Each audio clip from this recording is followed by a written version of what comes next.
안녕하십니까. 행복한 수요일입니다. 지난밤도 평안하셨죠? 오늘 또 새날을 주신 하나님께 감사하고 오늘 하루의 삶이 참 복 있고 행복한 날이 되어지기를 주의 이름으로 축복합니다. 오늘은 마가복음 5장 35절 이하의 말씀을 통해서 두려워 말고 믿기만 하라 라고 하는 주제로 함께 은혜를 나누도록 하겠습니다. 오늘은 회당장 야이로의 이야기입니다. 이 야이로는 딸이 하나 있었는데 어린 딸이 병으로 인해서 죽어가고 있었습니다. 회당장 야이로의 마음이 어땠을까요? 정말 아끼고 사랑하는 어린 딸이 질병으로 인해서 죽어가고 있을 때 아버지로서 참 하고 싶은 거 다 했을 겁니다. 좋은 의사 불러다가 진단도 하게 하고 좋다는 약이라고 약은 다 써보고 백방으로 아마 노력을 했을 겁니다. 그런데 마음대로 되지 않았습니다. 여러분, 우리가 살아가면서 참 겪는 일들 가운데 나와는 전혀 상관이 없을 것이라고 했던 일들이 우리 앞에 펼쳐지게 되면 굉장히 많은 충격과 어려움을 겪게 되죠. 뭐 사건이든 사고든 질병의 문제든 자녀의 문제든 나와는 전혀 상관없을 것이라고 했던 그런 일들이 갑자기 어느 날 나에게 확 다가오면 그것 때문에 막 견딜 수 없어 하고 힘들어합니다. 좌절하고 낙심하기도 하죠. 근데 여러분 기억하십시오. 어떤 문제든지 누구에게나 찾아올 수 있다는 겁니다. 문제는 사람을 가리지 않습니다. 나이가 많은 사람이 동서남북 남녀노소 할 것 없이 문제는 어느 언제 어디서나 누구에게나 다가올 수 있다는 사실을 기억할 필요가 있습니다. 그런데 중요한 것은 그 문제가 내게 다가왔을 때 그 문제를 가지고 주님 앞에 나아갈 수 있는 믿음과 용기가 우리에게 필요하다는 겁니다. 예수님을 믿고 예수님 앞에 다가가서 나의 문제를 아낌없이 다 쏟아놓고 예수님의 도우심을 간청하는 것, 이것만큼 귀하고 복된 일은 없습니다.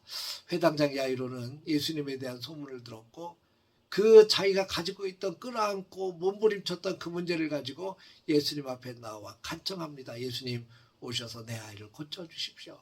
예수님께서 그의 간청을 듣고 야이로의 집을 향하십니다. 걸어가시다가 12의 혈루증 걸린 여인을 만나게 되죠. 어제 새벽에 잠깐 말씀을 묵상 나눴습니다만, 근데 이 12의 혈루증 걸린 여인과 대화를 나누고 능력을 행하시는 사이에 전갈이 왔어요. 집에서 소식이 왔습니다.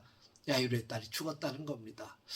야이로의 딸이 죽어간다는 것과 야이로의 딸이 죽었다는 것과는 굉장히 큰 차이가 있습니다.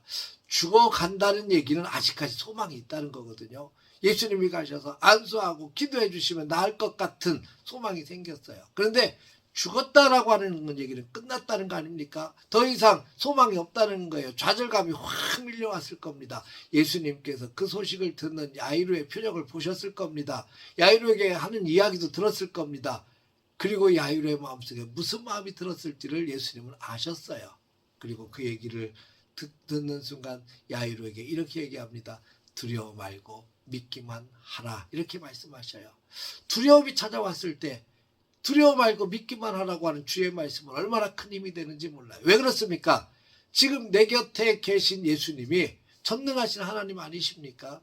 천지를 창조하신 하나님 아니십니까? 이 땅에 하나님의 아들로 이 땅에 오셔서 수많은 기적을 행하시는 그 좋으신 예수님 아니십니까? 그러니까 걱정하지 말고 믿기만 해. 내가 옆에 있으니 걱정하지 말고 믿기만 해.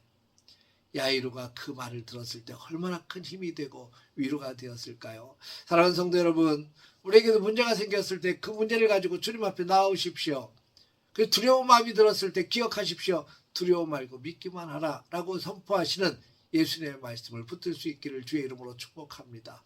주님은 우리에게 힘이 되고 위로가 되십니다. 주님이 함께 하신다면, 임마누엘 하신다면 그것처럼 힘이 되는 것이 없습니다. 예수님께서 말씀하셨죠. 세상 끝날까지 내가 너희와 함께 있겠다고 말씀하셨어요.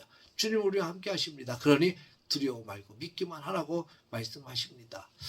야이로가 예수님과 함께 자기 집에 도착을 했더니 통곡하는 사람들, 울면서 소리치는 사람들, 이게 초상집의 분위기가 그대로 전달이 됩니다. 그때 그 사람들 향해서 예수님이 또 이렇게 말씀하십니다. 이 소녀는 죽은 것이 아니라 잔다 그랬어요. 여러분, 많은 사람들이 이 소녀가 죽은 것을 알고 있어요. 눈으로 확인했습니다. 분명히 보았어요. 이 소녀가 죽었다는 걸 확신하기 때문에 장례식 분위기가 된 거 아니겠습니까? 근데 그 소녀를 향해서 죽은 것이 아니라 찬다고 이야기합니다. 많은 사람들이 그 이야기를 듣고 비웃었다 그랬어요. 여러분, 주님의 말씀 앞에서 비웃지 않기를 바랍니다. 비웃으면 하나님의 기적을 맛볼 수가 없어요. 비웃는 사람들에게 하나님의 축복이 임하지 않습니다. 비웃는 사람들에게는 하나님의 놀라운 사건과는 아무 상관이 없어져 버리고 말게 되는 거죠. 여러분, 비웃는 것이 아니라 우리는 하나님 말씀 앞에 믿음으로 아멘 하는 겁니다. 예수님께서 동정녀 마리아에게서 이 땅에 태어나셨다는 사실을 우리는 비웃지 마십시오. 예수님께서 수많은 기적을 행하신 것에 대해서 아멘 하십시오. 절대로 비웃지 마십시오. 물고기 2마리와 보리떡 5개로 5,000명을 먹이고 12광주가 남았다는 사실 앞에 아멘 하십시오. 그리고 믿음으로 받아들이십시오. 절대로 비웃지 마십시오. 비웃는 사람에게는 하나님의 축복이 올 수밖에 없습니다. 예수님께서 그 비웃는 사람들 다 내보내셨다 그랬어요. 그리고 이 야이로의 부부, 그리고 함께 데리고 갔던 베드로, 야고보, 요한과 함께 들어가서 이 소녀를 달리다 꿈 하면서 이렇게 세우셨고, 그리고 고쳐주셨습니다. 믿음을 가지고 주님을 붙드는 사람에겐 하나님의 기적이 나의 기적이 될 줄로 믿습니다. 두려워 말고 믿기만 하라. 비웃지 않고 주님의 이 말씀 앞에 아멘, 아멘. 저는 예수님을 믿습니다. 두렵다 아무 상관없습니다. 나는 오직 주님만 바라볼 뿐입니다. 라고 믿음으로 고백하며 나아간다면 예수님의 기적이 바로 나의 기적이 되고, 주님께서 나의 길을 선하게 인도하심을 믿고 확신하며 나갈 때 하나님은 우리를 풍성한 삶으로 채우실 것을 확신합니다. 사랑하는 성도 여러분, 오늘 또 우리에게 주신 귀한 날 주님 바라보며 두려워 말고 믿기만 하면서 그 믿음 가지고 발걸음을 한 걸음 한 걸음 내딛는 행복한 날 되시기를 주의 이름으로 축원합니다. 할렐루야.